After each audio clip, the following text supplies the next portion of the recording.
friends, I hope you're all having an amazing day. If you're new to the channel, I'm Min, and today we are going to go on a plant tour of my jungle room. This is where I keep my fussy, high humidity loving plants. It's the only area in my home that I have the humidifier on, and it has an east facing window. And the first plant I like to chat with you guys about is my Calathea orbifolia. So this is a Calathea orbifolia. So I love this plant because of the pinstripes on the leaves. It's a gorgeous plant, but it definitely likes high humidity. Like any sort of Calathea, high humidity, it loves warmth because it is a tropical plant. It sits right next to the humidifier. It still has some brown in the leaves. Melbourne has just come out of winter and it did suffer a little bit during winter, and that's why the edges of the leaf became brown because the humidity dropped too low even with the humidifier on. I do have other types of Calathea as well. So I do have the Freddy, I have the Macaniana, I think it's called. I also have Marantras as well. I find Marantras are absolutely gorgeous, and I especially love the red Marantra because of the red veining through the leaves. And I also have a green Marantra as well. The green Marantra is quite large, so I plan to propagate it in the future and hopefully just make it a little bit more bushy in the future. I also have lots of Alocasica in this room because this is the only room that has a humidifier on, and this is the only area that, well, I wouldn't say they are thriving at the moment because I don't think it's not warm enough for the Alocasica to produce lots of new leaves, but it's surviving. Let's just say it's surviving. And my favorite Alocasica is this one here, which is, I just grab it. This one here is my favorite Alocasica. So it's called Alocasica Red Secret, and I brought this up probably about a couple months ago, and it's produced 2 little baby leaves already. So I find that's quite impressive considering it's been winter and it's just only finished. So the winter's only just finished, so it's amazing that it could produce 2 tiny little leaves during winter. And I love the coloring of the leaves. It's just got a gorgeous red hue at the back of the leaves. I do have a whole bunch of, I'll just pop this down.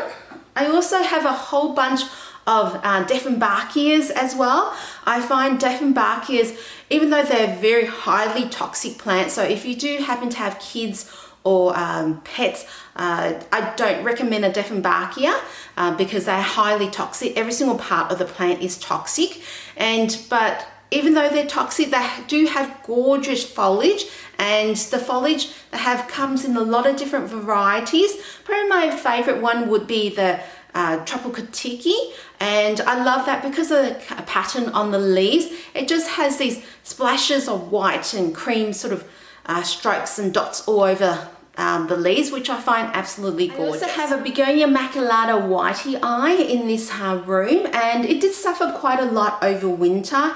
The edges of the leaves started to go brown and crispy. That's because of lack of humidity and probably lack of warmth as well.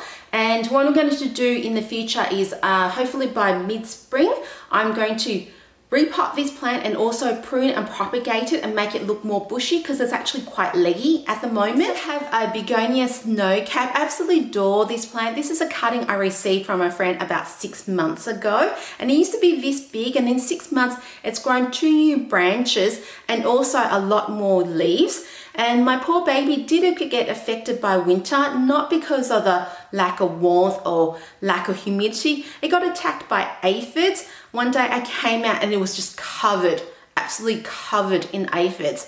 And a plant that I absolutely love and adore, I would diligently try and save it. So what I did was every single day I got a cotton bud with some alcohol, and I literally sat there and killed every single aphid I could see. And also I washed the plant every single day. I mean, generally with begonia, it's not a good idea to wash the leaves because I don't actually like the leaves to be soggy, but there was just so many aphids, I just had to try and clear them out as soon as possible. So I did wash the plant, but afterwards I did use a paper towel to get rid of any excess water just to try and avoid fungus developing on my plant. and I absolutely adore this plant. Probably in the mid-spring, I'm going to propagate this and make it more bushy. In this room, I have a whole heap of Peperomia. I absolutely adore Peperomia. I love to collect them, and that's because they come in abundant variety and they're quite small. Generally, they're quite small and compact plants, so they can fit a lot in my plant shelf. This one here is called a Peperomia Pink Lady. It's absolutely gorgeous. It has, to me, it has a marbling coloration on the leaves. However, if the plant receives enough sunlight, you'll get more pink in the leaves. So the new leaves, like down here, they're a little bit more pink, and hopefully Melbourne's in spring now, so hopefully during spring and summer this plant will receive a lot more leaves, and hopefully my baby will start to grow pink leaves.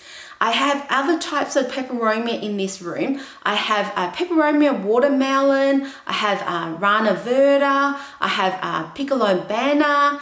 I also have other Peperomias called Meridiana, and I have a whole big heap of Peperomia capriata. It's just, I tend to like to group my plants or the same species very near each other. That way it's just easier for me to take care of.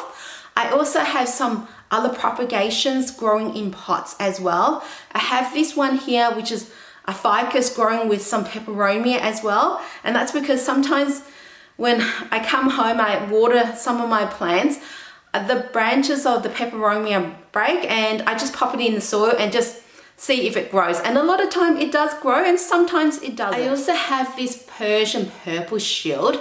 I love the coloration on the leaves, the actual purpling hue, and the more indirect sunlight this plant receives, the more purple hue that the plant will produce. It also has some purple flowers popping out at the moment, which I find is very cute. And this plant, I had difficulty in maintaining the moisture level in the soil, so I repotted it into a self-watering pot, and I found that's been very helpful. An Alocasia Black Velvet, I find this plant here is the Alocasia for me, because I have killed a couple of Alocasia this year. My Stingray and unfortunately my purple sword passed away, and I say this one here is a lot hardier compared to other Alocasia because it has survived my overwatering. I did over it a few times and it's still living. And this plant here, I love the velvety texture of the leaves. It's actually more thicker, the leaves, compared to other Alocasia, and maybe that's why it's more of a survivor compared to other types. I also have this one here, which is called an Alocasia Pink Dragon, because of the pink of the leaves. Oh, sorry, I should say the pink stems, not the leaves, but the pink stems are absolutely gorgeous. It pops out more pink, I think, the more indirect light the plant receives. Also, the leaves are actually huge. I like the actual veining of the leaves. This one did suffer a little bit over winter, and that's why the leaves have gone a little bit yellow. But I think it's still a very beautiful plant. I also have a Syngonium confetti in this room, and I like the lime coloring of the leaves and also the pink splashes on the leaves. This plant has become more readily available in Australia. Before then, it was quite difficult and a lot more expensive. And I love this plant because I think it's a very fast growing plant. I found, or anyway, for myself anyway, I found a very fast growing plant, and hopefully it was going to grow and thrive during spring and summer, and then by the end of summer, hopefully I can. The other plants I have in this room is a Hoya compacta, and I did move her to another area of my home, which she did not like at all. What happened was the leaves started to curl, and I don't think that was a lack of water. I think that was a lack of humidity, and she just did not like the move at all, and she ended up getting spider mites, which I had to treat. And now that she's cleared of spider mites, I've returned her back to her original home, and she's loving it again. So her leaves have started to uncurl, and hopefully I will get some blooming this year.